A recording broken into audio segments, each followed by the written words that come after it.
మేము నారాయణపేట జిల్లా మేము రైతుమే. నా పేరు గౌరీ శ్రీనివాస్.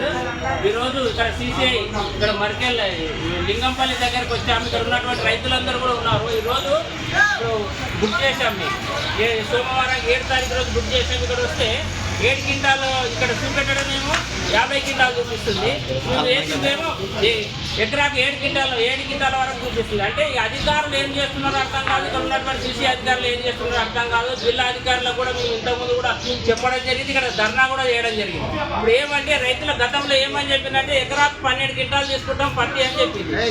పత్తి 12 క్వింటాలు తీసుకుంటామని చెప్పింది. కాబట్టి ఇప్పుడు ఏం చేస్తుందంటే 7 క్వింటాలు మాత్రమే ఎకరాకు తీసుకుంటే మిగతా పండించినటువంటి పంటలు రైతులు ఎక్కడికి అమ్మాలి?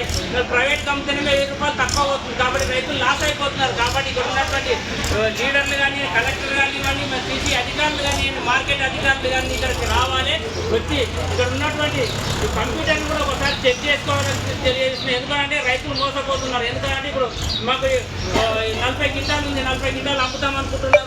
4 ఎకరాల పైన ఉంటే 40 క్వింటాలకు వస్తుంది అనుకుంటున్నారు. ఇక్కడ వచ్చే వరకేమో ఎకరాకు 7 క్వింటాలు అయితే చాలా లాస్ అయిపోతుంది. మిగతా పది ప్రైవేట్ కంపెనీ 1000 రూపాయలు తక్కువ తీసుకుంటున్నారు. కాబట్టి రైతులు లాస్ అవుతున్నారు. కాబట్టి ఇక్కడ ఉన్నటువంటి కలెక్టర్ కానివ్వండి, ఎమ్మెల్యే కానివ్వండి, రైతుల సమస్యలపై వెంటనే పరిష్కరించి వెంటనే ఎకరాకు 12 క్వింటాలు వేసే విధంగా అధికారులకు ఆదేశం ఇవ్వాల్సిందిగా కోరుతున్నాయి. ఇక్కడ ఉన్నటువంటి రైతులమంతా కూడా లేని ఏడల పెద్ద ఎత్తున ఆందోళన కార్యక్రమం కూడా చేపడతాం. కాబట్టి ఇక్కడ ఉన్న అధికారులు కానివ్వండి, జిల్లా అధికారులు కానివ్వండి, మరి ఎమ్మెల్యే గారు కానీ కలెక్టర్ గారు వెంటనే పత్తి పండించినటువంటి రైతులకు ఎకరాకు 12 క్వింటాలు తీసుకోవాలని చెప్పి మేము రైతులమంతా డిమాండ్ చేస్తా ఉన్నాం.